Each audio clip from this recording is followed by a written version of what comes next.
Oke, jadi khusus untuk video ini kita akan masuk ke dalam beban truk, modeling truk, kodenya TT. Jadi yang pertama harus kita tentukan adalah ini dulu. Jadi kita lihat dulu ke persoalan kita, kasus kita. Kita mau lebar plat kita adalah lebar badan jalan plus 2 kali parapet atau parapet gitu ya. Lebar badan jalannya itu 2 kali bahu luar, 4 kali lajur, 2 kali bahu dalam plus median. Jadi kalau kita visualisasikan maka di kiri kanan ada parafet, di samping parafet ada bahu luar, lalu ada 2 lajur, bahu dalam, median, bahu dalam, 2 lajur lagi. Nah, berhubung berhubung truk kita itu seperti ini ya. Jadi kalau teman-teman lihat itu tuh dibebaninnya per as gitu ya, per roda sih. Per roda. Jadi ini roda, roda, roda, roda, roda, roda. Jadi kita harus modelin dia sebagai beban satu dan beban dua gitu per per apa ya namanya, per satu garis gini gitu. Oke, jadi pertama kita harus tentukan dulu posisi rodanya di dalam jembatan kita gitu ya. Jadi rodanya ini kita boleh ngambil seperti ini. Kalau di sini 0,5, di sini 1,5, dan di sini 2,75. 2,7 berarti 2,75 ini nanti dibagi dua, lalu em, roda pertamanya itu kira-kira di sini gitu. eh ini tuh BTW FYI, dari roda ke roda itu tuh bisa teman-teman lihat 1,75. Berarti ini tuh 1,75. Nah, berarti otomatis bisa kita carikan roda roda pertama dan roda kedua. Ya, kalau mau ditulisin X1 adalah parafet plus bahu luar plus lajur dibagi 2 dikurang 1,75 bagi 2. Gitu ya. Tambah ini dikurang ini gitu. Berarti kita dapat X1-nya segini. Nanti X2-nya sama aja, tapi kali ini tambah 1,75 per 2. Lalu untuk yang seterusnya bisa teman-teman pakai metode yang serupa gitu ya. Atau antar lajur ini berarti kan dari roda sini ke roda lajur selanjutnya tinggal ditambah 2,75 gitu ya. Jadi simpelnya sih begitu. Nah, di sini untuk kasus ini asisten udah compile gitu ya. eh Y-nya. Karena dalam model kita Y, jadi akan di selanjutnya Y gitu. Nah, pertama kita perlu yang ini, yang tadi, ini udah dihitung ya, ini semua udah angka. Lalu kita perhatikan definisi grid kita. Grid kita itu 1 sampai 13 dengan increment 1,5 meter. Jadi ini data kita. Oke. Nah, sekarang aku mau buat lajurnya relatif terhadap gridku. Itu tuh gimana? Jadi misalnya 2,5 dan 4,25. Ini tuh kedua nilai itu mengapit Y sama dengan 3. Berarti kita akan pakai grid 3. Grid 3. Lalu kita perlu offset. Offset ini apa? Ini rumus simple. Y1 kurang Y. Yang ini Y2 kurang Y. Begitu seterusnya. 5,25 dan 7 mengapit apa? Itu mengapit uh, grid di sini. Ini. Grid 5. Mengapit grid 5. Dimana Y sama dengan 6. Rumusnya sama aja. Ini harusnya 11. Ups, sorry. Salah baca. Grid 9. Grid 9 itu 12 karena 11 dan 12,75 mengapit 12, berarti pakai grid 9. Offsetnya dan offsetnya. Nanti offsetnya untuk apa kita akan perhatikan lagi. Jadi yang penting uh, adalah kita punya offset ini, dan untuk konfirmasi, untuk menunjukkan ke teman-teman nantinya bakal benar gitu ya. Ini akan aku masukin ke dalam grid kita. Jadi kalau kalian bisa lihat grid-grid yang hitam-hitam ini, yang hitam itu aku namain star gitu. Jadi grid hitam yang ini tuh namanya 1 star, grid hitam ini 2 star, 3 star, 4 star, 5 star, 6 star, 7 star, 8 star. Begitu ya, kalau misalnya kita edit grid data bisa terlihat langsung tuh, ini 1 star, 2,5, 2 star, 4,25 segala macam sampai 8 star. Oke. Nah, sebenarnya untuk memodelkan beban truk itu ada 2 cara ya, tapi itu nanti akan dibahas, itu terserah teman-teman mau pakai cara yang mana. Asisten ngajarin dua-duanya, hopefully kalian bisa mengerti. Kita lanjut ke moving load, kita ke paths gitu ya. Nah, sekarang paths ini perlu kita definisikan dengan baik gitu. Jadi kita mau lajur 1. Ups, di sini nggak bisa spasi ya, lajur 1. Nah, di sini akan terlihat frame centerline offset gitu. Apa maksudnya frame dan centerline offset? Nah, offset ini familiar ya, tadi udah kita bahas. Nah, yang pertama kita perlu lakukan adalah kita keluarin dulu penomoran frame-nya. Caranya itu seperti ini. Ini labelsnya dinyalain gitu. Ya, kalau teman-teman mati nanti dia mati. Nah, nggak ditunjukkan. Kita nyalain. Jadi kita bisa tahu masing-masing frame nomornya berapa. Nah, sekarang kita lihat bahwa frame 3 kan tadi kita melihatnya relatively to grid 3. Grid 3, jadi kita memperhatikan frame 3 yang kebetulan berada di grid 3 juga. Nah, kita mau lakukan define moving loads path. Kita mau bilang kalau misalnya, oh grid 3 itu lajur 1 deh. Jadi kita namakan lajur 1. Ini frame-nya frame 3, centerline offset. Nah, centerline offset, apa yang harus kita lakukan? Masukin saja offset yang ini. Minus 0,5 sama 1,25.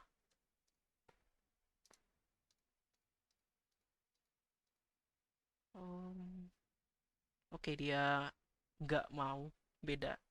Nggak apa-apa. Kalau gitu ini lajur 1 kiri.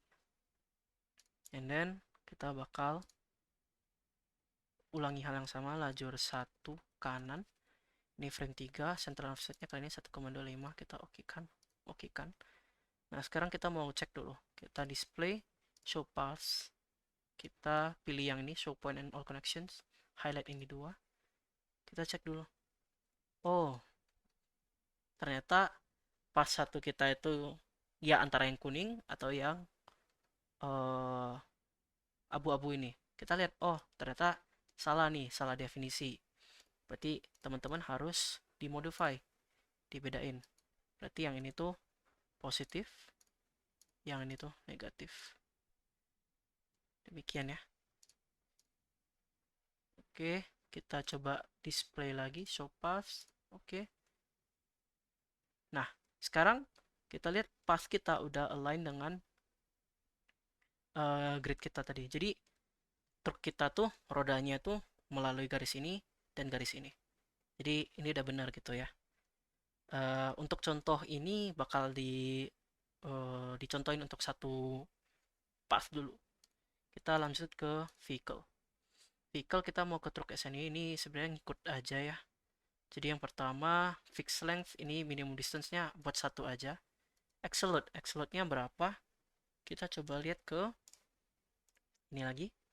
Axle load-nya ini 25, 112,5 dan 112,5. Berarti yang pertama 25 dulu. Baru yang selanjutnya fixed length 5. Itu karena dari sini ke sini itu 5.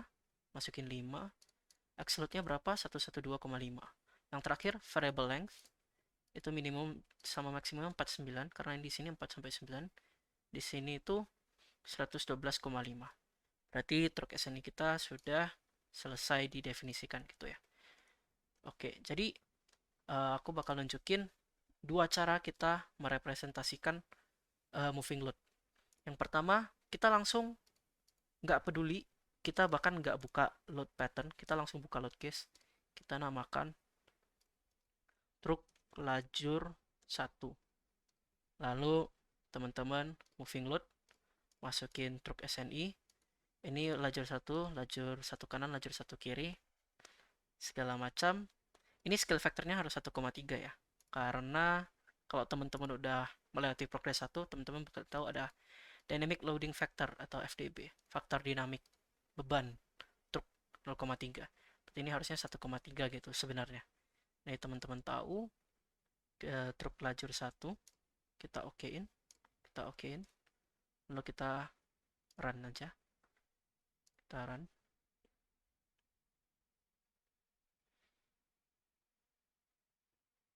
Oke, kita bakal dapat hasil yang ya lumayan gibberish. Tapi kita bisa display frame moment 3 gitu. Nah, dan kita bisa dapat gaya dalamnya gitu.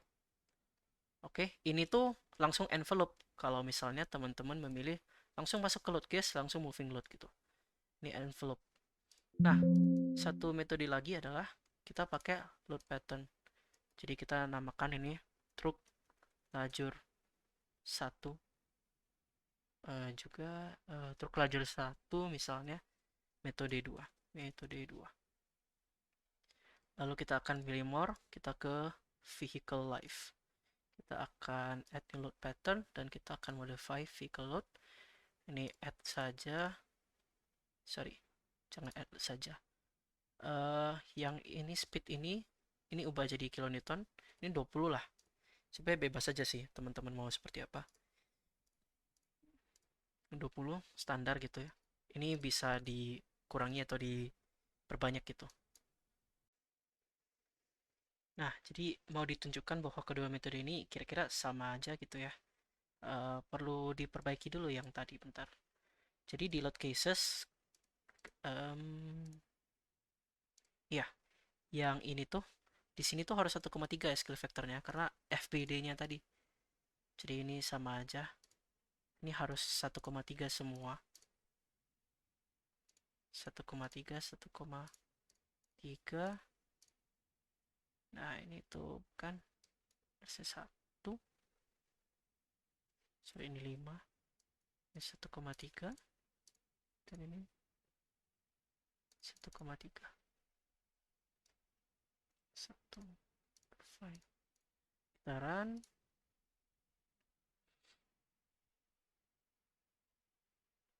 Kasiran. Main lama. Kita Ctrl T, show table. Kita tunggu.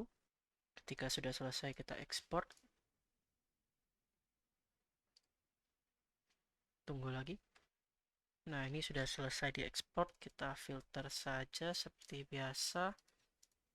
Filter. Kita buka dulu lah truk lajur 1. Kita lihat M3-nya 418,6. Itu terbesar. Selanjutnya, kita mau lihat kalau speednya itu 1. Kalau speednya 1 itu 221. Kalau speednya itu 5, 414. Kalau speednya itu 10, 414. Kalau speednya itu 20, 414 juga. Kalau speednya itu 30, 411. Jadi kesimpulannya apa? Kesimpulannya adalah metode metode 2 ini sensitif terhadap berapa sih kecepatan truk kita. Sedangkan kalau metode 1, metode yang langsung load case gitu, itu tuh langsung menghasilkan influence line. Jadi envelope gitu ya. Envelope untuk semua kita influence line langsung selesai gitu. Jadi kesimpulannya itu begitu. Kalau misalnya kita pengen memodelkan, my go-to will be metode 1 di mana nggak perlu ku coba-coba gitu speednya atau ku tebak-tebak speednya. Soalnya setauku di SNI nggak ada disebutkan speednya harus berapa. Itu biasa kita asumsikan sendiri gitu. 20 meter per second itu juga udah kencang gitu ya. Kalau kita lihat kembali ke sini, yang ini 10, yang ini 20, yang ini 30, yang ini 5, dan yang ini 1. Jadi nggak ada perbedaan ya. Tadi kita udah tunjukin bahwa mau bagaimanapun metodenya, tetap metode 2 kecepatannya berapapun, tetap yang paling besar 418,6 kN itu dari metode 1. Jadi ya udah, pengen nunjukin itu dua cara ini. Ya kita Selanjutnya kita hapus-hapus dulu lajur 1 segala macam. Jadi udah terbukti ya teman-teman ya. Dan kalau misalnya teman-teman pengen lebih spesifik, menurutku metode yang 2 tadi itu juga lumayan oke karena ada kecepatannya gitu. Nah, selanjutnya kita mau define paths-nya yang lain gitu ya. Ini coba aku lakukan dulu ya. Metodenya sama seperti tadi. Oke, jadi ini sudah di-define. Selanjutnya tetap perlu ngecek ya. Show paths. Oke. Nah, ada yang masih bersalahan tuh ya. Sebentar. Yap, masih ada yang salah. Yang salah ini harus kita perbaiki. Sebentar. Oke, sudah selesai ya. Tadi banyak typo, jadi pada bersalahan angka-angkanya. Jadi ini udah benar. Jadi kalau misalnya udah benar tuh, teman-teman bakal lihat bahwa koordinat yang star ini, misalnya ini 5 star gitu ya. Itu terlihat ada path-nya gitu. Walaupun agak susah melihat ya. Coba titik-titik biru ini. Nah, titik-titik pink ini, titik kuning, dan yang abu-abu itu segala macam sudah selesai. Kalau misalnya teman-teman mau melihat dengan lebih baik, mungkin aku bakal rekomendasiin Classical Plus walaupun agak sakit mata ya, tapi kelihatan gitu dengan jelas kalau di Classical Plus. Ya, aku balik ke DirectX. Nah, kalau sudah selesai, maka teman-teman harus tahu bahwa tiap lajur itu harus dibebani truk. Oke, tapi tidak pada saat simultan gitu. Jadi kita harus nyoba nih misalnya ini nih. Ini lajur 1, 2, 3, 4. Maka kadang bisa di TT variasi 1 ini ada truk nih.